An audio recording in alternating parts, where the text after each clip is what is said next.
Now I'm going to do my best to learn flight computers, but we'll do that in the future. Still in one piece, we're fine, we're fine.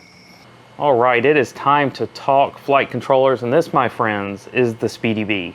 The SpeedyBee F7 V3 flight controller. It is an STM32 based flight controller. That's the microprocessor that's running on it. And the IMU, which is the inertial measurement unit, which basically controls the tilt and the sensors and all that good stuff that you need in a flight controller, is based on a BMI 270. It is wirelessly configurable, which I'm going to be showing you on my phone here in a minute. And its input can be a 3S to a 6S LiPo, and we're using 3S LiPos. If you want to know why I chose this one specifically, I don't have a ton of reasons. This was available on Amazon when I went looking. I took a look at the features. It is feature packed. It is going to do way more than I need it to do, particularly in this initial build. And it seemed to be pretty much plug and play and easily configurable. So I went with it since it was available.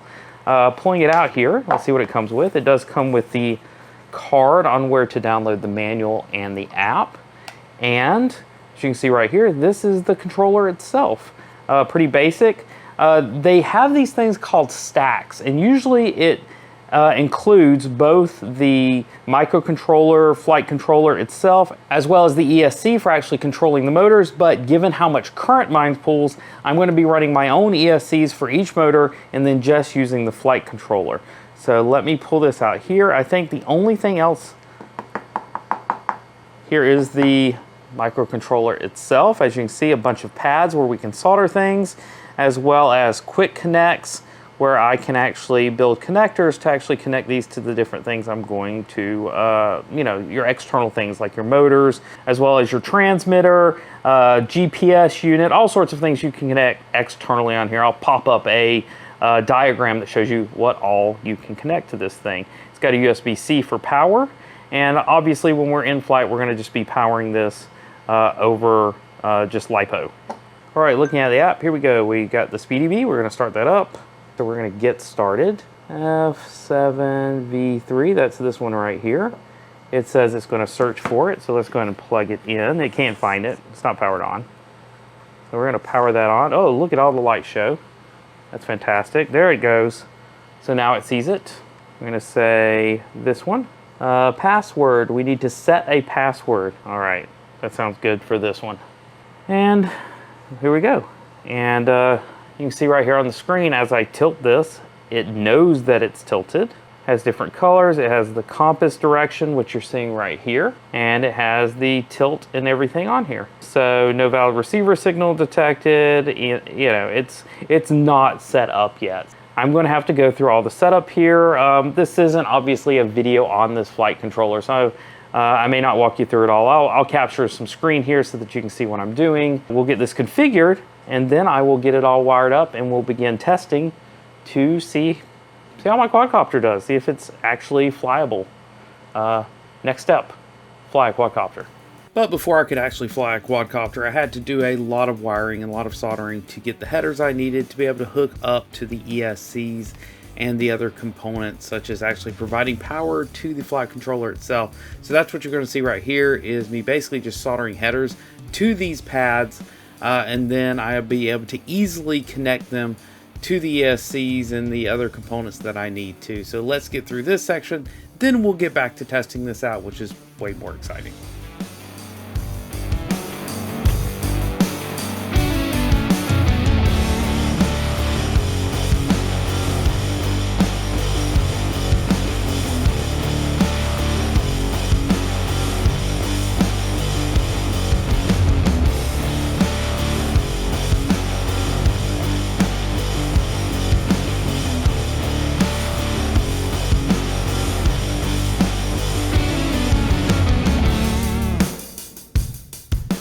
All right, all wired up. I think it looks good. I think it might fly, which is terrifying. Anyway, so now we have to off with the old. Won't be using this one anymore. And we will rewire these according to what I hope will work with this receiver. And I would rather be safe than sorry this time because I really don't know what's going to happen when I plug this in. So this time I'm actually going to try to remove the impellers because I really, really, really don't want to hurt myself or to damage the copter before it ever gets airborne. So let me go ahead and remove these. This guy gets mounted in the center. This determines which way front is. See the arrow? I think that's the front. And then I'm going to wire it up. All right, let's do this. Front, we're going to make just the front. Not that I think it matters a whole lot. Hole pattern was perfect. I love seeing that. Now later, once I'm finalized this, I'll put something on here to keep the screws from coming out. You know, for the sake of a test flight, I'm actually just going to take this guy and just put him in here. Yeah, I really don't want him to end up in a motor, so I'll probably put that down in a minute. And now we need to hook these up accordingly. Now I've got them color-coded per the instructions, and I have taken a screenshot of what the app thinks the orientation of these motors should be. So there's 1, 2, 3, 4. That is the orientation it expects it to be in. So I'm going to wire it that way. So here is this one. This one should be 1. 1 should be orange. So we do orange, and this one's also going to be the one I'm using to power this board. So I'm going to plug in my red and black brown that I have here. That's that one. And last but not least, this one on the front. So now I just need to find out if my wiring is good enough to where I'm not going to blow anything up when I attach a battery to this. Because now when I attach a battery, the board is going to power up. I don't need to power it up over USB-C anymore. So I guess I need a battery. All right, so when I power this up, a couple of things could happen. I could smoke the board. I could have something wired up wrong. It could, or I could have a wire touching that shouldn't be touching, and it could literally pop this board, and I am done for the night until I buy another one. That would suck, and that would be the worst case scenario. Second of all, it could all power up, but for some reason my understanding of how to control these motors is wrong and it won't do anything. Or then third, I could power it on and the motors could just go freaking nuts because, again, it's hooked up wrong, and so that's what it's going to do. First thing I'm going to do, though, is I'm going to power this one, which shouldn't be the board. Right? Yes. No. No, this one is the board. Ah, who knows? I give up. Let's just go and power it up. We'll find out. All right, here it goes. That was not the board. That's good. That's actually the way I wanted it. All right, good. All right, this one should be the board. Holy crap, nothing popped. Wow, fantastic. I'm so freaking excited.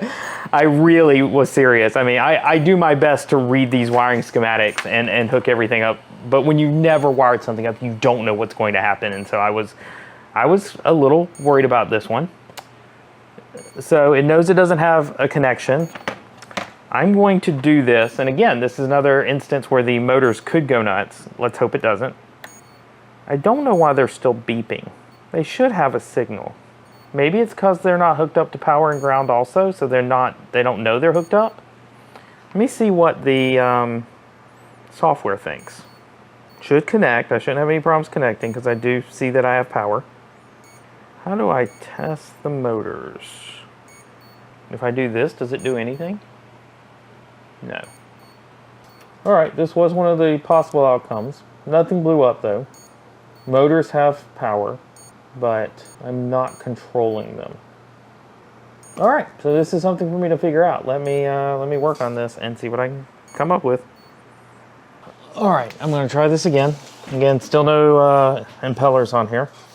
And what I'm going to do is, in here I got it to stop beeping. I got it to stop beeping by adding a ground wire to each one of my ESCs. I think they're happy now because they're not beeping. The next thing I had to do is add an arming function to the, using one of the switches on the controller. It's got all these switches. I set this switch up here on the upper left to arm. I said that that is my auxiliary 1. And so now auxiliary 1 is arming. I've saved that. And I think this is ready now.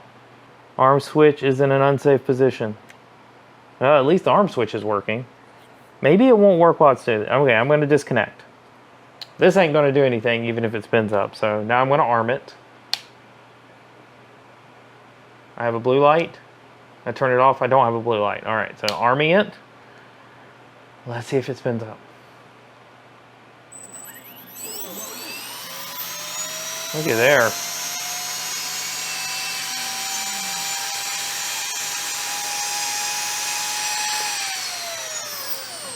I don't like the sound of all of this, to be honest. It doesn't sound like it was... I think it's because my table's crooked and it's trying to lift this corner up and failing miserably.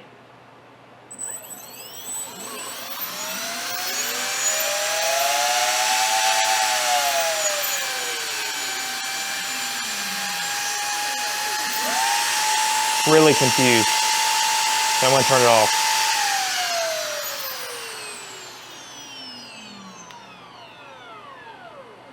I also wanted to make sure that these are spinning in the direction that it thinks it is.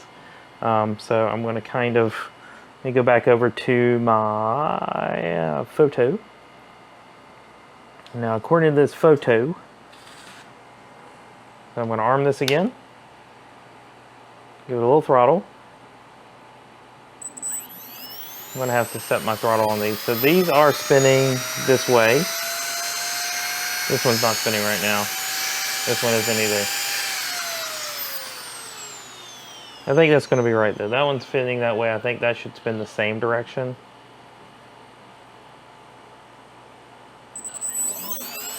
Yeah, it does. And then this one goes the opposite direction. And this one goes the opposite direction. Okay, so they are spinning the right way. So the next thing I think I need to do is I need to calibrate my ESCs because they are definitely not starting at the right position. Calibrate the ESCs, get my props back on here, take it outside, see if it hovers or if things go horribly wrong. So close to this thing flying, I can feel it. I can feel it. Feel it. I think this thing's ready for flight tomorrow. I'm actually not going to do it tonight because I do think it's a bit dangerous at this phase since I actually know that the flight computer is actually doing a lot of the work and I don't want it to lose its mind in the garage or while I'm working late outside. The only thing I am going to do is just to make sure everything cuts on, works. I'll get all this tidied up and then it'll be ready to fly tomorrow, I believe. Making sure that nothing is near the motors. There's nothing to tune. So I'm going to plug this one in first, kind of holding this down a bit while keeping my hands clear of the motors. But nothing's armed, so it doesn't matter. Let's plug this one in. All right, flight computer is on. So I'm going to hold on to this just in case. I don't see any reason why this shouldn't work, but you know, this should turn on and I should be able to arm it and it shouldn't do anything. If it does, I'll flip the switch real quick. Okay, nothing happened. I'm just going to give it just a touch of throttle to see if they all spin in the right direction.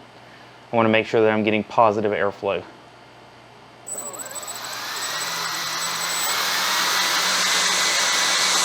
So all of my motors are spinning backwards. So for whatever reason, all of my motors are spinning backwards. I couldn't have put all the... Okay, let's not second guess myself too much. So why are they running backwards all of a sudden? They weren't doing that before. In fact, like I said, I didn't even think it was possible. Okay, Let's save and reboot. I don't know if this is going to work. How is that even possible? Did I put things on upside down? I mean, I'm really confused. Okay, all the motors are spinning backwards. Well, this one's spinning this way. That's the front, because that's the way the air is pointing. All right, I got something to debug. I'm gonna turn that off. It is late. It's almost 1:30 here. So I think I'm about done with this for the evening. I'm gonna try to fly it tomorrow though. Once I work this out. See you later. All right, I was right about the impellers on here. I had just gotten them screwed up at some point during the construction. I'm sure I'll find it when I watch it back. At some point during the construction, I had twisted this thing 90 degrees, and so each one was 90 degrees off from where it should be. So I have double checked everything. It all seems to be working as designed. Like I said, the last thing I need to do is straighten up my wiring here. That won't take but a few minutes. I'm going to do that. I'm going to get my batteries, and I'm going to go back on my deck because that's actually the most level place for me to start a flight test from. So I'm going to do that, and I will meet you on the back deck ready to see if this thing flies. Let's go. All right, we are recording. All right, let's give this a shot. All right, so first up, we're going to power it on, which should power on the flight computer and everything. Everything's beeping. That's a good sign. Alright, let's cut on the receiver, or the transmitter. It sees everything. Okay, the enable LED is coming on. And this is the front. Let's give it a shot. Ready? Blue light.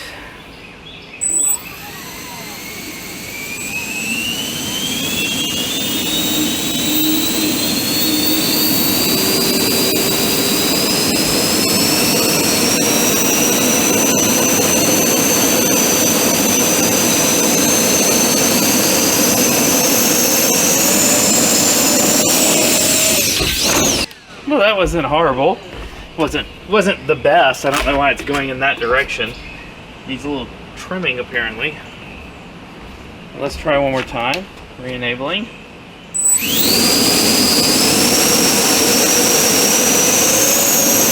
We'll fly level, it just won't.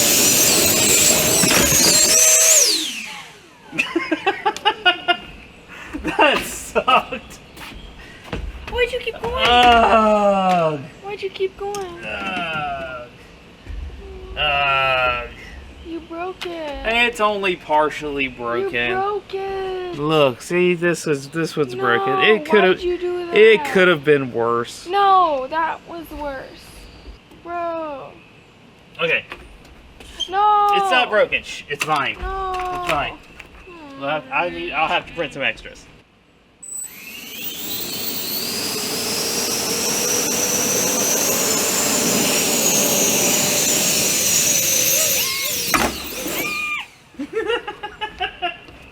It's fine. We're fine. Look, this is fine. We're going to get it up. I really just wanted to stop. I wanted to stay in one place. No. Well, I wanted to stay in one place. Because it doesn't have a leg. It's fine. It can stay in one place. Obviously not.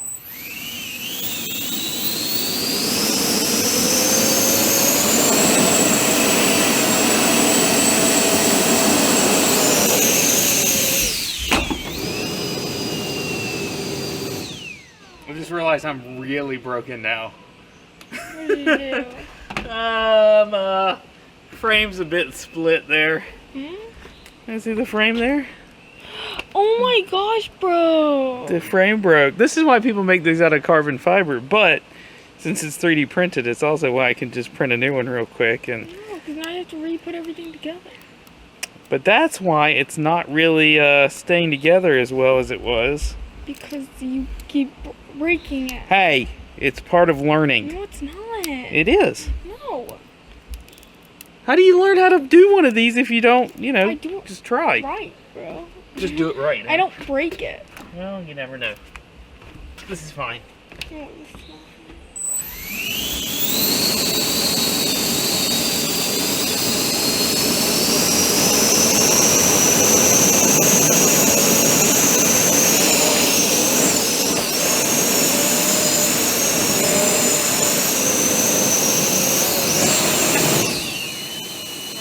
not bad.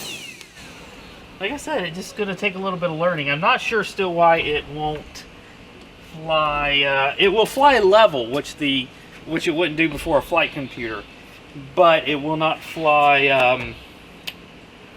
It won't stay in one place. It won't stay still. One more time, or, well, I got a little bit more battery left. As long as it's holding together, I might as well test it, and then I can print more parts. I know this is partially my fault. Partially? Partially my fault? Totally.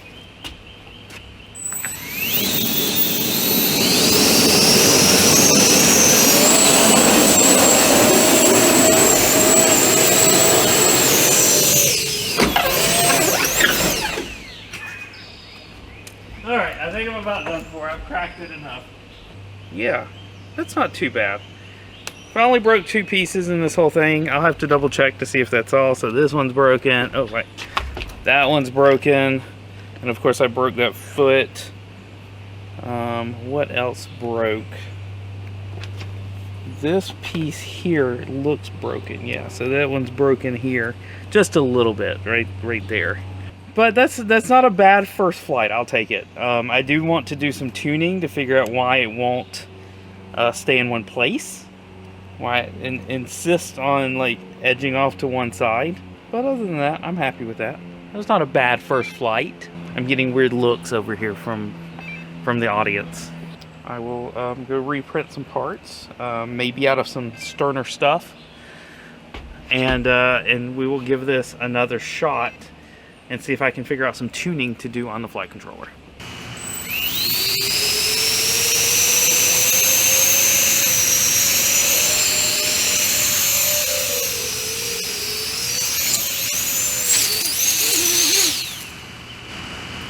That was not the plan. It was what you did, though. It's fine. It's fine.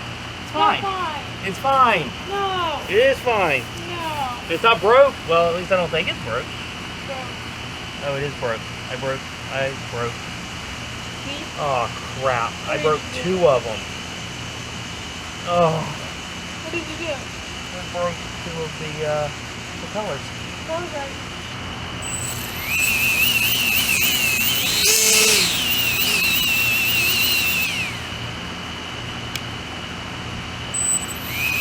They all still spin, but they are not well. I've got to learn to hit that kill switch faster. I don't know what you're doing, bro. Go like this. Now I have to order more props. That sucks. Alright, so that about does it for this video. One last flight, and now I'm definitely out of commission. I knew that I needed to add some top protection for these motors, and it turns out very true. The propellers can get destroyed just by pulling stuff in them, and obviously I wanted to also protect them from my hands accidentally getting them in case I grabbed it wrong. And I knew that was coming. I'd already started designing something, but decided to fly without them, and that appears to be on me. So what I'm going to do now, obviously the 2 of the props got broken. This one got utterly destroyed, and this one is missing 1 prop, I believe. Yep, one blade, I should say. But overall, I'm very happy with where I am. I have been able to progress from that first model, which just showed me that I could get these things mounted and configured, and that I could get a little bit of lift, and that at least my math appeared to be right on whether it could actually lift itself. Now I've moved to this bigger one, which now has a flight computer, and I'm happy overall with where I am. I'm still a newbie at this. I am still learning a ton, particularly about this flight software, which just has a ton of features and a ton of abilities that I have yet to tap into. So if you're an expert here and you're watching this video, thank you for making it all the way to the end. I have a couple of questions for you. Number 1, I really wanted to just be able to have this thing go up and stay in place and not drift one way or not drift the other way. Go ahead and, while I've got some ideas, and I think I know basically how to do that, if you can give me some quick tips, if you can tell me how to do that, please leave some comments down in the description. Let me know what settings, what features am I missing. to get this thing trimmed just right to where it doesn't want to go one way or the other. Flight Software is doing actually a pretty good job of keeping it level, just not in one place. And I really do want it to stay in one place so that I can kind of experiment with it without it going away. The other thing I'd like to know is my gut is telling me that these PWM controlled ESCs are probably not the way to go, at least not long term. I noticed there's a lot of, like, it's really struggling to control the motors the way it wants to, the flight computer is. And I don't know if that's settings or if that is the fact that they are analog PWM signals as opposed to some of the new digital features. And so should I go ahead and consider upgrading these ESCs to digital ESCs that have like D-Shot or something? Because that's kind of what I'm looking at now. So again, if you've made it this far, thank you so much for watching. I'm really enjoying this journey. You're still going to see me swap back and forth to, like, I've got my fingers over here that I'm about to get painted, so you're going to see that video coming and how I paint this and get it working. So I haven't forgotten about my hands. I'm just a little ADD about the whole thing, and I like to do multiple projects at once. Why say or to projects when you can say and? I want to send a quick shout out to all these people over here. These are my Patreon supporters. If you don't know, doing projects like this is very expensive, and I appreciate everyone that enjoys these videos, that gets something out of these videos. All these people that support me during this process, they are fantastic, and I'm able to continue to do projects like this at a reasonable pace because of their support. So if you want to help the channel, join these folks. Patreon link in the description and at the end of the video. Thank you, thank you, thank you so much for making it to the end of this video. I'm going to go reprint a bunch of parts that have cracked, maybe in a higher end material. And in the next video where we do the drone, you're going to see probably some new electronics, probably some new parts. Anyway, thank you very much. I'm Chris. This has been Kersey Fabrications, and I will see you in the next video. Thanks for watching.